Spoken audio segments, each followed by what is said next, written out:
একটা গ্রামে যাওয়ার জন্য একটা রাস্তা আছে যেটা ঘুর পথে যাওয়া যায়, আরেকটা রাস্তা আছে খুব সংক্ষেপে চলে যাওয়া যায়। আমার দাদু বলতেন, সৎ পথে করিবে ভ্রমণ, হোক বা দেরি, অসৎ নারীকে করিবে না বিয়ে, হোক সে পরি। তুমি সৎ পথে যাও, ওটা ঘুর হোক, তুমি ঘুরেই যাবে, কিন্তু সৎ পথে বাধা কম আসে। তুমি যত সংক্ষেপে যেতে যাবে বাধা তত বেশি আসবে। যে জীবনে কষ্ট কম করে বড় হতে চাইবে তার সাফল্য আসবে না, আর যদিও আসে ওটা বেশি দিন স্থায়ী হবে না। আর যে জীবনে কষ্ট করে বড় হবে তার সাফল্যটা দেরি করে আসবে বটে, কিন্তু ওটা চিরস্থায়ী হবে। তাহলে আশ্চর্য কি, জগতে মানুষ মাত্র সাফল্য চায়। দেখেন না, কদিন আগে খবরের কাগজে একসঙ্গে 25-26 হাজার ছেলে মেয়ের চাকরি চলে গেল। এটা কিন্তু দোষী নয়, এটার সাফল্য চেয়েছিল সংক্ষেপে, কষ্ট করব না, সাফল্য পাব। টাকা দিয়ে, নিজের সহায় সম্পত্তি বিক্রি করে, সরকারের কাছ থেকে লোন নিয়ে, যে কোনো কাউকে দিয়ে, কোনো প্ররোচনায়, কোনো বুদ্ধিতে পড়ে এরা একটা সরকারি চাকরি জোগাড় করেছে। সেটা ঝাড়ুদারের চাকরি হোক বা স্কুল মাস্টারমশাইয়ের চাকরি হোক। এখন এই যে সংক্ষেপে জীবনকে সাজিয়ে নেওয়ার পদ্ধতিতে হেঁটে গেল, দেখুন ওরা ভেবেছিল আমাদের জীবনটা তৈরি হয়ে গেছে। তাহলে মাসের পর মাস, বছরের পর বছর যারা রাস্তার উপরে বসে যোগ্য প্রার্থী হওয়া সত্ত্বেও চোখের জল ফেলছে, ভগবান কি তাদের চোখের জলের দাম দেবে না? তাদের কি হবে? যারা পাওয়ার মতো যোগ্য ছিল কিন্তু পেল না। তাই তাদের চোখের জলের দাম দিতে হলো এই 25,000 ছেলে মেয়েকে। শুধু 25,000 ছেলে মেয়ে বেকার হয়ে যায়নি, 25,000 সংসার বেকার হয়ে গেছে। 25 দুগুণে 50,000-এর বাবা মা নিঃস্ব হয়ে গেছে। পুরো পরিবারটা সমূলে ধ্বংস হয়ে গেল, সমূল থেকে নির্মূলে হয়ে গেল। কেন? যদিও কিছুটা আশা ছিল, সেখানে সরকার নির্দেশ দিল, তুমি অসৎ পথে যে পরীক্ষা না দিয়ে চাকরি অর্জন করেছ, এর বেতন তোমাকে সরকারকে ফেরত দিতে হবে। তাহলে এটা বিরাট বড় একটা যন্ত্রণা। তাহলে এখান থেকে আমি পরিষ্কার বুঝতে পারি, জীবনে শর্টকাটে বড় হওয়া খুব মুশকিল। দেখবেন আজ পর্যন্ত জগতে এমন একটা ব্যক্তি আপনি দেখতে পাবেন না যে লটারির টিকিটে কোটি টাকা পেয়ে টাকাটা রাখতে সক্ষম হয়েছে। কেন জানে? ওটা জুয়ার টাকা, তো ওটা ভুয়াতে চলে যায়, ওটা কষ্ট করা পয়সা নয়। হ্যাঁ, আপনি নিজের ভাগ্যকে বাজি রেখেছেন অন্য একজনের কাছে।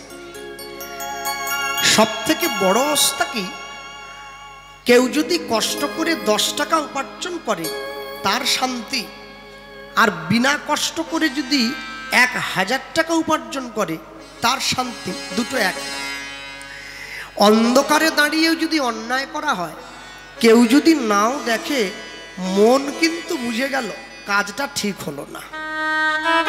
এই যে মন বুঝে গেল না, এর ফল কিন্তু আপনাকে নিতে হবে।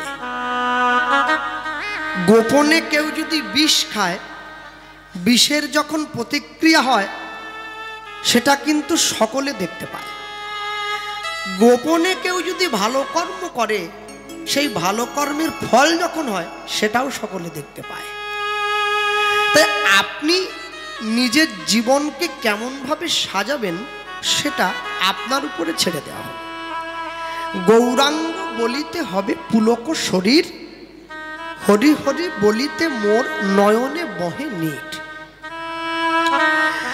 এমন একটা দিন আসবে, এমন একটা সময় আসবে যেদিন গৌরাঙ্গের নামটা বলা মাত্র আমার অঙ্গ মাঝে থরকম্প পুলকিত অষ্টসাত্ত্বিক ভাবের একটা ভাব উদয় হবে।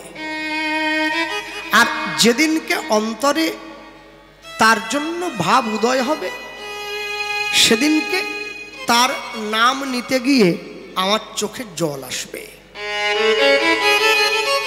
একই তো ব্যাপার। এই যে ইনি বসে আছে, হ্যাঁ, আরে আমরা যাকে লাউ বলি তারা বলে কদু, আর তারা যাকে দরবেশ বলে আমরা বলি সাধু। আমরা যাকে বাবা বলি তারা বলে আব্বা যান, আর আমরা যাকে হরি নাম বলি তারা বলে আজান। ব্যাপারটা তো একই। আপনি এদিক দিয়ে ধরবেন, এদিক দিয়ে ধরবেন, ডাকটা তো একই চরণে যাচ্ছে। সবার আগে আপনাকে দেখতে হবে, রে মন কি করে বরণ কুল, যে কুলে জনম হোক না কেন সকলই ভকতি মূল। আপনি জীবনে যাই করুন না কেন, যদি সঠিক পন্থা অবলম্বন করতে না পারেন, তাহলে কোনোদিন জীবনকে সঠিকভাবে মূল্যায়ন করতে পারবেন না। এমনও লোক আছে যার মুখের একটা কথা শোনার জন্যে হাজার হাজার মানুষ লাইন দিয়ে দরজার বাইরে বসে আছে। আর এমনও লোক আছে যার মুখের দিকে কেউ তাকাতেই চায় না, বলে তাকালেই কোন রাগ হয়। দুজনেই তো মানুষ, তফাৎ কি? দুজন ব্যক্তি জীবনের মূল্যায়ন দু রকমভাবে করেছে। আপনি যেমনভাবে মূল্যায়ন করবেন, জীবন তেমনভাবে তৈরি হবে। কেন জানেন? শুনুন, মদের দোকানে বসে কেউ যদি গ্লাসে করে দুধও খায়, লোকে কিন্তু বলবে ও মদ খাচ্ছে। কেন? মদের দোকানটা দুধ খাওয়ার জায়গা না, ওই জায়গাটাই খারাপ। রাবণের স্ত্রীর নাম মন্দোদরী, মন্দযুক্ত উদরী, উদর মানে পেট। তাহলে উদর শব্দের স্ত্রীলিঙ্গ শব্দ হচ্ছে উদরী। যতগুলো সন্তান ধরেছে সব খারাপ, পেটটাই খারাপ। তাহলে জমিটা যদি খারাপ হয়, আপনি যত ভালোই গাছ লাগান ভালো হবে না। সবাইকে জমিটাকে ঠিক করে নিতে হবে। তাহলে আপনি আপনার এই যে জমিটা, দেহ জমিটা, এই দেহ জমিটাকে যদি সুন্দর করে সাজিয়ে নিতে না পারেন, তাহলে যে দেহ জমিটা বেকার হয়ে যায়। হ্যাঁ, ছোট ছোট জীবন এত সুন্দর, এত মধুময়, এত কোমল, জীবনের মূল্য বুঝতে হয়। ভোরবেলা আমি যখন পুকুরের পাড় দিয়ে হেঁটে বেড়াচ্ছি, আমি দেখলাম পুকুরের মাঝে অনেকগুলো পদ্ম ফুল ফুটে আছে। ভ্রমরগুলো গুনগুন করে উড়ে বেড়াচ্ছে, পদ্ম ফুল থেকে মধু নেওয়ার চেষ্টা করছে। আমার ইচ্ছে হলো আমি যদি নিতে পারতাম। আর দুবার ভাবিনি, সঙ্গে সঙ্গে গামছাটা পরে সাঁতার দিয়ে পুকুরের মাঝে গেলাম, পদ্ম ফুলটাকে ছিঁড়ে চটকে পাপড়িগুলোকে উপড়ে, হ্যাঁ, পদ্ম ফুলটার যদি কথা বলার ভাষা থাকতো, ও আমায় বলতো, আমার কাছ থেকে মধু নিতে গেলে যে যোগ্যতার দরকার হয় সে যোগ্যতা তোমার নাই। আমার কাছ থেকে মধু নিচ্ছে যে ভ্রমরগুলো, তুমি ওই ভ্রমরগুলোকে জিজ্ঞাসা করো কি করলে আমার কাছ থেকে মধু পাওয়া যায়, ওরা তোমায় শিক্ষা দেবে, তুমি সেই উপায়ে মধুটা বের করবে। তাহলে যে ভগবান মানুষের মাঝে এসে দাঁড়ালেন, সেই ভগবান মানুষের কাছে গিয়ে সবার আগে এই কথাটাই প্রচার করেছিলেন যে তুমি জীবনে যাই করো না কেন, আগে জীবনের মূল্যায়ন করতে শিখবে। বৈষ্ণব মহাজন পদকর্তা লিখতে গিয়ে লিখছেন, কি করলে জীবনের মূল্যায়ন সঠিক হবে? বল, সংসারে থাকতে গিয়ে অনেক সময় আমরা দেখি অনেকে আমাদেরকে বলে, এ সংসারে আর থাকবো না, আমি সব ছেড়ে দিয়ে চলে। বয়স্ক লোকেরা বলে, দাদু ঠাকুমারা দিদিমারা অনেক সময় বলে, নাতি নাতনি তোদের যা জ্বালা রে, হ্যাঁ আর থাকবো না। এই তো সকালটা হলে অনেক সময় নিজের ছেলেকে গিয়ে বলে, তুই একটা আমাকে টিকিট কেটে দে, আমি কাশি চলে যাই। দেখবেন আপনি নিশ্চিন্তায় থাকবেন, যারা বলে চলে যাব কোনোদিন যাবে না। যারা বলে আমরা যাব কোনোদিন যাবে না। যে বলে না তাকে নিয়ে ভয় আছে। যে সাধু হব বলে সে সাধু হয় না, যে চোর হব বলে না সে চোর হয়।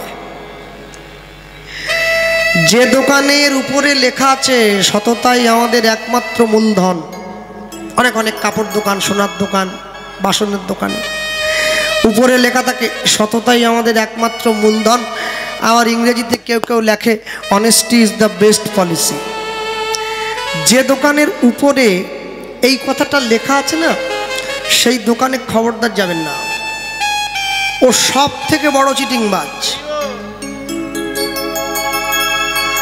তোমাকে লেখে বলতে হচ্ছে তুমি সৎ, হ্যাঁ? যে সৎ হয় সে লেখে বলে নাকি? সারা পশ্চিমবাংলার যিনি কীর্তন সম্রাট মাননীয় শ্রী সুমন ভট্টাচার্য মহাশয়, তার কীর্তনের কার্ড যদি কারো কাছে থাকে একটু দেখবেন আপনারা। কোনো ছবি টবি কিচ্ছু নেই, একটা কাগজের মতো পাতলা কার্ড। সেই কার্ডটার ওপরে লেখা আছে গুরু গৌরাঙ্গ জয়তু কীর্তনীয়া সুমন ভট্টাচার্য, ব্যাস। ফোন নাম্বারটা দেওয়া আছে, বরানগর, কলকাতা, হয়ে গেল। আর আমাদের কার্ডটা নিয়ে দেখবেন, সঙ্গীত গবেষক, সঙ্গীত প্রকাশক, অমুক তমুক, তত্ত্বসাগর, ভাবসাগর, সুরসাগর, এই সেই হাবি যাবি, কিচ্ছু জানেনি। যে কিচ্ছু জানেনি তার বিজ্ঞাপন দরকার হয়। যে সম্রাট তার বিজ্ঞাপন দরকার নেই। কেন জানেন? সে মনে ভাবে আমার যে ডিগ্রি আছে কতগুলো লিখবো, তাহলে তো আরো দুটো কাট করতে হবে, ওই জন্য নামটুকু থাক। সব থেকে বড় আশ্চর্য কি জানেন? মায়ের হাতে তৈরি হয় যে আটার রুটিটা, সেই রুটিটা টিভিতে কোনোদিন বিজ্ঞাপন দেখানো হয় না। যে পাউরুটি খেয়ে মানুষের মৃত্যু হবে, মানুষের শরীর খারাপ হবে, সেইটার বিজ্ঞাপন দেখানো হয়। যে জিনিসটার বারবার ধরে বেশি বেশি বিজ্ঞাপন হয়, জানবেন ওটা মোটেই ভালো নয়, ওটা খারাপ। আর যে জিনিসটার বিজ্ঞাপন কম হয়, জানবেন ওইটার গুণগত মান খুব বিরাট আছে, তাই বারবার বিজ্ঞাপন না দেখালেও চলে। কিন্তু মানুষ তো বড় আজব। মানুষ সবজির দোকানে গিয়ে 10 টাকা আটি পুঁই ডাঁটা কিনে খায় না, যা খেলে শরীরের কল্যাণ হবে। 70 টাকা পিস ফুলকপি কিনে খায়, যা খেলে গ্যাস হয়ে মরবে। ওটা খেলে মরবে, ওটা আগে বিক্রি হয়ে যায়। আর এটা খেলে শরীরটা ঠিক থাকবে, বলে আমি কিনবো না। কেন? ভালোটার দিকে লোকের লক্ষ্য খুব কম। যে মহাপ্রভু আমাদের দরজায় হরিনাম দিতে এলো, মানুষে মহাপ্রভুকে এত কাছ থেকে দেখেও চিনতে পারলো না। বলে কেন? বলে ভগবান তো আমাদের ঘরে এসছে, আজ বলিনি কাল বলে নেবো, ক্ষতি কি আছে? একটু দেখুন, যারা আমেরিকার থেকে ইস্কন এলো, হরে কৃষ্ণ বলতে পারছে না, বলে হরে কৃষ্ণা হরে কৃষ্ণা। বলার দরকার ছিল না, উচ্চারণ করতে পারে না, তবু বলার চেষ্টা করে। আমি বলতে পারি কিন্তু বলি না। যার দরকার নেই সে বলছে, সে হরিনামের গুরুত্ব বুঝে গেছে। আর যার বলার দরকার সে বলছে না। নিতাই চাঁদ তো জগাই মাধাইকে নাম দিতে গিয়েছে, দোষ তো কিছু ছিল না। আর যখনই জগাই মাধাইকে নাম দিতে গেল, মদের হাঁড়িটা দিয়ে জগাই কিন্তু মারেনি, মাধাই মেরেছিল নিতাই চাঁদের কপালটা ফাটিয়ে দিয়েছে। দরদর করে রক্ত গড়িয়ে পড়ছে। নিতাই চাঁদ ছুটে গিয়ে কি বলেছিল? মারছিস মার, মেরেছিস কলসির কানা, তা বলে কি প্রেম দেব না? হরিদাস ঠাকুর হাত ধরে টেনে নিয়ে যাচ্ছে, তোমার খেয়ে দিয়ে কাজ নেই? হ্যাঁ, তুমি মাতালকে হরিনাম দিতে এসেছো? চোরা নাহি শুনে ধর্মের বাণী, চলা কাকে নাম দেবে? আর একবার নাম দিতে গেলে মেরে একদম মেরেই ফেলবে, চলো শিগগির পালিয়ে যায়। নিতাই চাঁদের হাত ধরে যখন হরিদাস ঠাকুর টেনে নিয়ে চলে গেল নিজের ঘরে, জগাই গিয়ে মাধাইকে বলেছিল, ভাই বৈষ্ণবের গায়ে হাত তোলাটা কি ঠিক হলো রে? যে নাম দিতে এসেছে ভালো লাগেনি নাম নিবি না, ভালো লাগেনি তাড়িয়ে দিতি। আরে ওরা বাবাজি লোক, জোরে একটা আমরা ধমক দিলে ওরা এমনি ছুটে পালে, মারতে গেলে কি জন্যে? মাধায়ের চোখে জল এসে গেছে, ছুটে গিয়ে জগাইয়ের হাতটা ধরে নিয়ে বলছে, দাদা তুই কি ভাবলি আমি এত বোকা? এই বাংলায় একটা কথা আছে না, কান টানলে মাথা আসে। হ্যাঁ আছে তো। মারলি কেন? কেন মারলাম জানিস? নিতাই চাঁদের কপালটা ফাটিয়ে মহাপ্রভুকে জানিয়ে দিলাম নবদ্বীপে এখনো দুটো পাপী পড়ে আছে, উদ্ধার করবে কবে? নিজের কপাল দিয়ে দরদর করে রক্তটা চাপা দিয়ে নিতাই চাঁদ যখন গিয়ে মহাপ্রভুর সামনে দাঁড়াবে, নিজের বড় ভাইয়ের কপালের রক্ত দেখে ছোট ভাই আর স্থির থাকতে পারবে না, আমাদেরকে মারার জন্য ছুটে আসবে। বলে হ্যাঁ তা তো আসবে। আর সেই সময় তারা দুই ভাই গৌরের চরণে পড়ব, হরিনাম বলে উদ্ধার হব। বাড়ির দরজায় গঙ্গা এসেছে, আজ ডুববি না তো কবে ডুববি? পয়সা খরচা করে বাবুঘাটে গিয়ে ডুববি, বোকা কোথাকার। জগাই মাধাইয়ের মতো মাতালের চৈতন্য হলো, আমি এমনই সংসারী মাতাল, আমার চৈতন্য হয় না। যে সংসার করে সে সংসার থেকে বেরিয়ে যেতে পারে, কিন্তু সংসার যার মধ্যে ঢুকে পড়ে সে সংসার থেকে বেরোতে পারবে না। মুখে বলে দেওয়া খুব সহজ, প্যাকাল মাছ পাকে থাকে গায়ে পাক লাগে না। প্যাকাল মাছের মতো চামড়া তৈরি করতে গেলে না ভজনের দরকার হয়। রামকৃষ্ণ পরমহংসদেব বললেন, কাজলের ঘরে থাকবি গায়ে কালি লাগবে না, তা কি হয় রে? কাজলের ঘরে থেকেও যার গায়ে কালি লাগে নাই সেই তো সংসারী। হ্যাঁ, সারা জীবন ধরে ছেলে আমার, মেয়ে আমার, বাড়ি আমার, টাকা আমার, পয়সা আমার, সম্পত্তি আমার, কিন্তু আমি কোনোদিন চিন্তা করিনি সব যদি আমার তবে আমি কার। 10 মিনিটের জন্য জামতলা থেকে বালাহারা নিয়ে আর অটোতে বসে আমি অটোর সিটে রুমাল রেখে দিয়ে প্যাসেঞ্জারের সঙ্গে ঝগড়া করি। আমি রুমাল যখন রাখলাম সিট আমার, প্যাসেঞ্জার ঝগড়া করছে, অটো মালিক দাঁড়িয়ে বলছে সিট তোমারও নয়, সিট তোমারও নয়, সিট আমার। কেন? অটোটাই তো আমার। তাহলে বিরাট বড় বিশ্ব ব্রহ্মাণ্ডটা যদি তোমার হয় তাহলে আমি কি করে আমার হব? এই আমার বোধটাকে সবার আগে দূরে করে দিতে হবে। আমি তো গত বছরও এসেছিলাম আপনাদের এখানে, দুপুরবেলা কীর্তনটা হয়েছিল 2টোর থেকে, বাবাজি মহারাজ যে গাইল ওই সময়। তা আমাকে রবিন ফোন করে বলছে, দাদা আরেকটা বছর আমার বাড়িতে হবে না? আইলাম, দেখো হবে না বলছো কি, তুমি টাকা দিতে থাকো, আমি প্রতি বছরই গাইতে থাকবো। বলে দাদা যদি টাকা না দিতে পারি তাহলে হলো নি, ডেট নাই, আমার বাড়ি থেকে 200 কিলোমিটার, তুমি না দিলে হবে? বলে দাদা তাহলে তুমি যে আসরে দাঁড়িয়ে বললে কিছুই আমার নয়, বলে ওটা তো বলতে হয় রে। ওকে বলছি বলতে হয়। হ্যাঁ, আমি তো বেগুন ভাজা খেতে বড় ভালোবাসি, আমার মা ডেলি বেগুন ভাজা করে। তো একাদশীর দিন ভাগবত পাঠ শুনতে যেয়ে পাঠক মশাইয়ের মুখে আমার মা শুনছে যে এই ত্রয়োদশীর দিন বেগুন খেলে চোখ নাকি অন্ধ হয়ে যায়, একাদশী, দ্বাদশী, ত্রয়োদশী। তা আমি ত্রয়োদশীর দিন দুপুরবেলা অন্ন পেতে বসলাম, দেখি বেগুন ভাজা নাই। আমার তো কপালে হাত, হে আল্লাহ বেগুন ভাজা কোথায়? থালার চারদিকে খুঁজছি, ভাবছি পরে আসছে হয়তো। মাকে বললাম বেগুন ভাজা, মা বলে শুনিসনি কালকে ভাগবত পাঠে বললো বাবাজি মহারাজ ত্রয়োদশীর দিন বেগুন ভাজা খেলে চোখ কানা হয়ে যায়। আর দোষ, ও তো ভাগবতের বেগুন, আর আমি খাবো গাছের বেগুন। তুলে আনো শিগগিরি, ভাগবতের বেগুন খেলে চোখ খারাপ হবে, গাছের বেগুন খেলে চোখ ভালো থাকে, নিয়ে এসো শিগগিরি, আগে ভেজে দাও, আমি বসে আছি। কথা হলো মুখে বললে হবে না, মনে কাজ করতে হবে। তো আমি বলার সময় অনেক কিছু বলে দিলাম, তারপরে আসর থেকে নেমে গিয়ে লুঙ্গি পরে দোকানে দাঁড়িয়ে ডিম ভাজা কিনে খেলাম। তাহলে আমার মুখের কথা শুনে আজ যা পারে হোক সংসারের কল্যাণ হয় না, সংসারের কল্যাণ হয় না। আশ্চর্য কি জানেন, সব থেকে বড় আনন্দ সেখানে, আমার মুখের কথা শুনে আজকে বহু মুসলিম ভাই তারা আমিষ খাওয়া ছেড়ে দিয়েছে, নিরামিষ খায়। শুধু আমার মুখের কথা শুনে তারা হিন্দুত্ব গ্রহণ করেছে, কিন্তু তারা ইসলাম ত্যাগ করে হিন্দু হলো। আমি কিন্তু নিজের মনটাকে এখনো হিন্দুত্বে পরিণত করতে পারি নাই।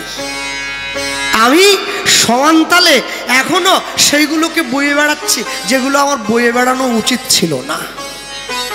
ভগবান বারবার ধরে আমাকে উকি দেয়, কিরে এবার তো যাওয়ার সময় হলো, এবার একটু বল প্রভু আর কটা দিন সময় দাও, আর 5টা বছর গেয়ে নেই। তারপরে আমার সঙ্গে অনেক ভালো ভালো কীর্তনীয়ের খাতির আছে, বড় বড় কীর্তনী, মাঝে মাঝে ফোন করে আমাকে বলে, গোপাল এই তো এবছরটাই শেষ গাইবো, আর গাইব না, এই এবছরটা লাস্ট গাইছি, আর গাইব। এই লাস্ট গাইবো গাইবো করতে করতে 10 বছর গাইছি। তা বললাম তা লাস্ট বছরটা কবে, শেষ বছরটা কবে একটু বলতে পারেন? বলে কি করব, লোকে টাকা দিচ্ছে, ছাড়তেও পাচ্ছি নি, আর দৌড়ে যেতেও হচ্ছে। মানে কোনোদিনই ছাড়বে নি, মরার আগে পর্যন্ত গাইবে। তাহলে আমাকে বলছে কেন? নিজের দামটা একটু বাড়িয়ে নিচ্ছে। আমার কাছে দাম বাড়িয়ে লাভ নেই, দাম যদি বাড়াতে হয় তার কাছে গিয়ে বাড়াও, আমাকে বাড়িয়ে কি হবে? হ্যাঁ, আমাকে তুমি একটা কুটু কথা বললে, তুমি আমার কাছে চালাকি করলে, আমার কাছে মিথ্যে কথা বলে নিজের দামটা বাড়িয়ে নিলে, আমার কাছে বাড়িয়ে লাভ হবে না, তার কাছে বাড়াও। আর যদি তার চরণে যেতে হয় তোমাকে সবার আগে তার যারা অনুকম্পা লাভ করেছে তোমাকে সেই বৈষ্ণবদের চরণ জড়িয়ে ধরতে হবে। আর জড়িয়ে ধরতে গেলে কি করতে হবে? রূপ রঘুনাথ পদে রঘুমরয়াস, প্রার্থনা করো যে সদাই নরোত্তম দাস, প্রার্থনা করো সদা নরোত্তম দাস। চলো ছোট্ট করে গৌরচন্দ্রিকা শুনে নিলাম, লীলা মাধুর্যের মধ্যে প্রবেশ করব। প্রবেশ করার পূর্বে বলতে গিয়ে যে বলবো, যারা এই জায়গায় বসে আছেন, দাঁড়িয়ে আছেন, যাদিকে ঘোরাঘুরি করছেন, সবার আগে আমরা একটা জিনিস আগে নিজেদের মধ্যে অ্যাপ্লাই করব। অ্যাপ্লাই বলতে কি জানেন? যখন ছোট ছিলাম আমি দেখতাম আমাদের একটা বাড়িতে বড় করতাল ছিল, আমার ঠাকুমা সেইটা পিটিয়ে পিটিয়ে সন্ধ্যেবেলা গাইতো। তারপর আমার দাদু গাইতো, ঠাকুমা মরে গেল, দাদু মরে গেল, আমার বাবা গাইতো সেই করতালটা। বাবাও মরে গেছে, এখন আমার মা গায়, কিন্তু করতালটা গোটা নাই, ফেটে গেছে। ফাটা করতালের শব্দ মারাত্মক, কিন্তু বদলায়নি, পুরনো স্মৃতি তো। আর ঘরে গেলে ঘরের লোক বলে, তুই যা তো বাইরে ঘুরে ঘুরে কীর্তন করিস, আয় আমাদের সঙ্গে বসে একটু গা। আমরা এইটুকু গাওয়া যায় না কি? হ্যাঁ, বেসুরো বেহেড়ে সব করতাল দিয়ে ধুমধাম করে পিটিয়ে, তাদের মতো ভজন আমার নেই। তারা আশীর্বাদ করেছিল বলে আমি করে খাচ্ছি। হ্যাঁ, যাই হোক, আমার পরিবারের সাধন ভজন আমি একশিকেও করতে পারবো না, কিন্তু যেটা করতো সকলে মিলে বাড়ির সন্ধ্যেবেলা আজও পর্যন্ত করে, সেইটা আমরা একবার করে নেব, তারপর লীলায় ঢুকবো। আমরা বলতে গিয়ে বলবো একসঙ্গে করে করতাল লীলা মাধুর্য যে প্রকাশ হবে। ভগবান যুগ যুগ ধরে তার ভক্তের সকল অপমান, সকল দুঃখ কষ্ট নিজে হাতে সকলে সহ্য করেছে। মানুষের দরজায় দাঁড়িয়ে, মানুষের ঘরে দাঁড়িয়ে প্রচার করেছে, ভক্ত মোরে খাওয়াইলে তবে আমি খাই, ভক্ত মোরে না দিলে মই উপবাসে যাই, ভক্ত মোর মাতা পিতা, ভক্ত মোর গুরু, ভক্ত ভালোবেসে আমায় ডাকে বাঞ্ছা কল্পতরু। আজকেও সেই ভগবান ভক্তের মাথা থেকে সমস্ত অপমানের বোঝা নিজের মাথায় তুলে নিচ্ছে। যে ভক্তের জন্য ভগবান দুঃখী হলো, যে ভক্তের জন্য ভগবান সকল অপমানের বোঝা নিজের মাথায় তুলে নিল, আর সেই পরম বৈষ্ণবের কথা শুনবো। বলতে গিয়ে বলবো, লীলা মাধুর্য যা প্রচার হবে এই জায়গায় পরম বৈষ্ণব শ্রীল মাধব দাস গোস্বামীর জীবনী কথা। আর একটু পিছন দিকে পিছিয়ে আসবো। শ্রীকৃষ্ণ চৈতন্য মহাপ্রভু তিনি তার জীবনে 2 বার বিয়ে করলেন। প্রথম স্ত্রী লক্ষ্মীপ্রিয়া, পরেরটা বিষ্ণুপ্রিয়া। আশ্চর্য কি, প্রথম বিয়েটা নিজের ইচ্ছায় করেছেন, দ্বিতীয় বিয়েটা মায়ের ইচ্ছায় করেছেন। ছেলে যখন বিয়ে করতে যায় মায়ের পায়ে হাত দিয়ে প্রণাম করে বলে যায়, মা আশীর্বাদ করো, তোমার জন্য দাসী আনতে যাচ্ছি। নিমাই গিয়ে যখন সচি মায়ের পায়ে হাত দিয়ে প্রণাম করছে, মা তুই আশীর্বাদ করো, তোমার জন্য দাসী আনতে যাচ্ছি।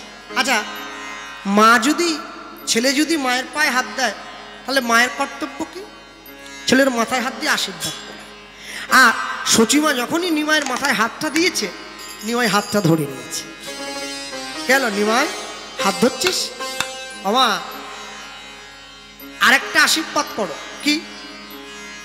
এতদিন পর্যন্ত কেঁদেছি নদিয়াবাসীর জন্যে, আজকে বিয়ে করে তোমার দাসী তোমার চরণে দিয়ে আমি কাঁদবো জগৎবাসীর জন্য। এখন ছেলে তো পণ্ডিত, ছেলের এই পাণ্ডিত্যটা মা বুঝতে পারলো না যে ছেলে কি কথা আদায় করে নিচ্ছে। সচিমা সহজ সরল মনে নিমাইকে বলছে, বাবা সুখী হও, আশীর্বাদ করে দিয়েছে।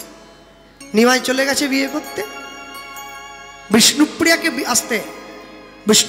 বিয়ে করতে গিয়ে শেষবারের মতো মেয়েটাকে কলঙ্কের হাত থেকে বাঁচাতে, আমি বলতে গিয়ে সবার আগে বলবো